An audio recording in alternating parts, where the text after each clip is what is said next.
This is for you if you are an artist, a healing facilitator, a creative of any kind. Basically, if you are a mission-driven person. So if there is something that wants to be expressed through you, that wants to come in through you.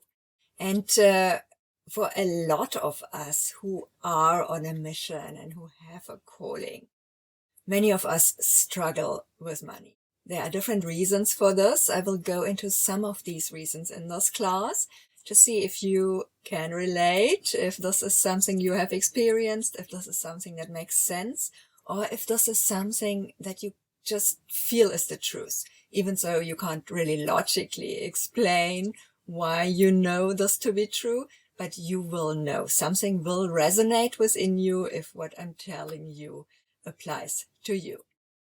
So there are several reasons why we often are so reluctant to actually make a good income with the work we do.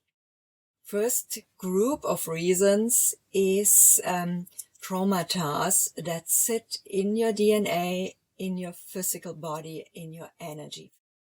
These traumas can be from your current lifetime or they can be from previous lifetimes. For example, if you are here with a mission, this is something you likely had over many, many, many incarnations. You are open to being a vessel. You're open to letting something come through you. And if you are doing this now, you have been doing it before. And times were not always as safe as they are right now. So if you were somebody who was kind of outside of the norm, let's say, for example, you were a witch, you were someone working with plants, working with animals, working with the stars, the planets, and bringing healing energy through your work, then very often, of course, we all know about the witches' trials, about the inquisitions. Very often you have been either killed for your work or chased out of town or shunned or blamed if somebody you tried to heal didn't get better. Then likely you were the culprit in the eye of the people. So if you were a witch, you had many, many unpleasant experiences. And your DNA remembers that. It remembers having been killed for your gift. And something similar likely happened if you were an artist. So as an artist, you weren't necessarily killed for your gift, but you either brought through what came through you, which likely was way ahead of its time. So the things you created didn't have an audience. People thought you're crazy. People didn't understand what you were doing, and so they wouldn't pay you for your work. Or if you wanted and needed to be paid, of course we all need money, then you might have sold out. So you might have gone and worked for, I don't know, some king or queen or somebody who paid you to create specific things. And if you know what you are creating isn't what you are meant to create, this can also leave deep scars that kind of stick around in your field. So you might nowadays no longer feel worthy of your gift because you have sold out before, you have abandoned it before. So for both healing facilitators and creatives, there are traumata stuck in your field, and all your physical body wants to do is to keep you alive. And so everything that used to be dangerous still gets avoided. And this is often why you can't bring yourself to be visible, why you can't regularly show up on social media, for example, or openly speak about what you do, or explain what you do in a way that other people understand it.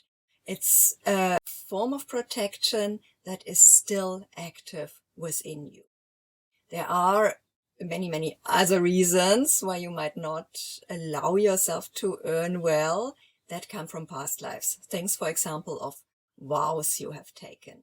Again, both as a healer and as an artist, you were likely beholden to someone and you had to take vows. Maybe you were part of a monastery. Maybe you were in service again to some king, queen, whatever. And so you either took a vow of poverty or you took a vow of obedience.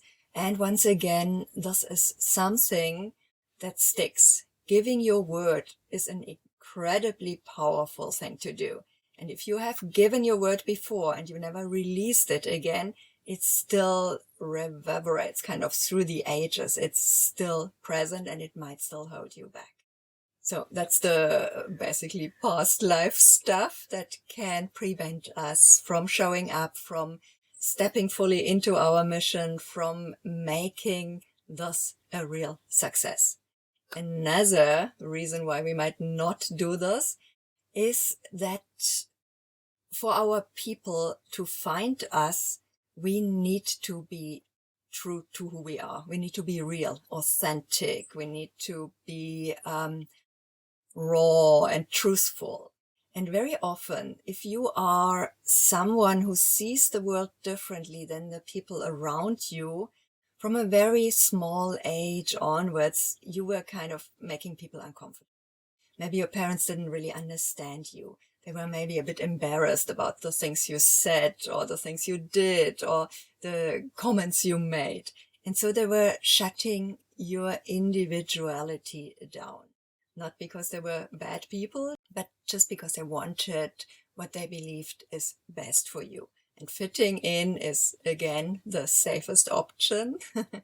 And so often, especially if you're a bit older, like I know from my upbringing, it was very, very important to be part of the tribe, to fit in, to not stand out. And if you stood out, then you had to stand out academically, and not because you could see auras, for example, or you were a gifted artist with strange visions.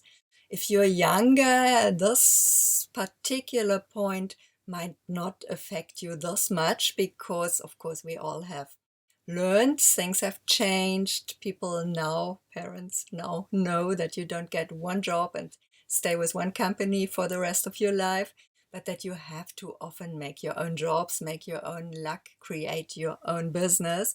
And because of that, if you're younger, you have been brought up differently, maybe, hopefully. This is, by the way, also why there are so many young people who just do the thing. And if you're a bit older, you look at them and you think, why? How? I have so much more experience. I have so much more knowledge. Why can't I just show up? Why can't I just openly and full of life and joy present my things? Why am I so tongue-tied and so shy and so careful about expressing who I am? If this is you, this likely has to do with the way you grew up. And then a third reason why we often don't allow ourselves to succeed is that we stand in our own way. And this is something that is so common, and it really, my clients know when they come to me with something like that, I get a little bit annoyed because we've been through these cycles. And if you, for example, want to build a business, if you want to live off selling your art or doing your healing work, you've got to show up for it. You have to. It won't always be pleasant. It won't always be things you actually like to do.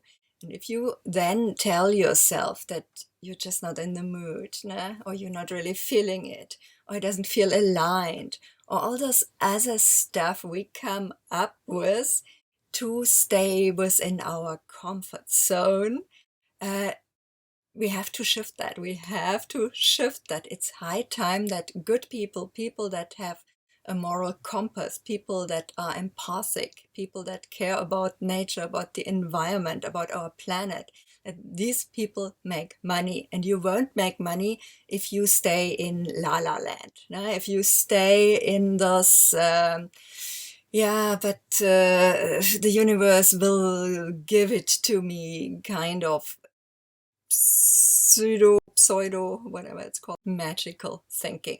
Magic is very, very real and very powerful, but this kind of magical thinking we so often engage in has nothing whatsoever to do with real magic. Real magic is about showing up knowing who you are, knowing what you came here to do, knowing what you are meant to bring through, and actually doing it. And then if you actually do your work every single day, you will also no longer feel like an imposter or like a fake, because you're not a fake. If you are a writer and you write every single day, even if what you write is maybe not great yet, but you are still a writer. You're the real thing because you're actually doing the work. And this is so, so important. You have to show up for what you say you want. All right. As you can say, I feel passionate about this. And I mainly feel passionate about this because I've seen so many of my clients holding themselves back and not showing up and sabotaging their own success, and totally unnecessary, really. And yes, I know there is a lot of healing involved in being able to do your thing. And this has been my life's work for many, many, many, many years. And so I will give you some further information over the next couple of weeks around this. But for now, the neighbors are starting to make noise here. I'm out in the countryside, sitting in my trailer, as you can probably see. And yeah, they are bringing out the power tools, as they like to do. And so I'm going to stop this video now. I hope it was useful. And yeah, if you have a mission, you need to show up for it if you want a happy, satisfied life. All right, enough of this now. Bye.